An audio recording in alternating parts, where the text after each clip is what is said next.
నాకు అంతకుముందు ఎదుగుదల లేదండి. అంతకుముందు మా అమ్మగారు ప్రార్థన చేసుకుంటే ఇంటికి వచ్చేటప్పుడు ఐటీ పెరిగిందని చెప్పారండి. చూడండి, ఈయన చాలా పొట్టివాడంట, కూర్చోవాడంట, పొట్టిగా ఉన్నవాడంట. ఎంత హైట్ ఉండేవాడు మీ అమ్మ ప్రేయర్? వాళ్ళ అమ్మ ప్రేయర్ చేయడానికి ముందు ఇంత హైట్ ఉన్నాడంట.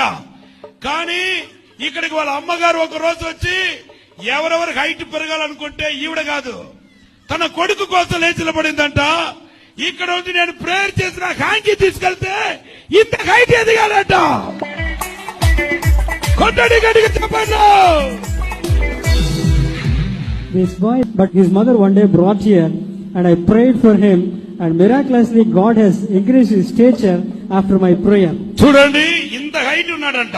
He was saying that he was of this much height. నేను హైట్ కోసం ప్రార్థన చేసినప్పుడు ఇంటికెళ్ళి చూస్తే ఇంత హైట్ వచ్చాడంట. And after I prayed, when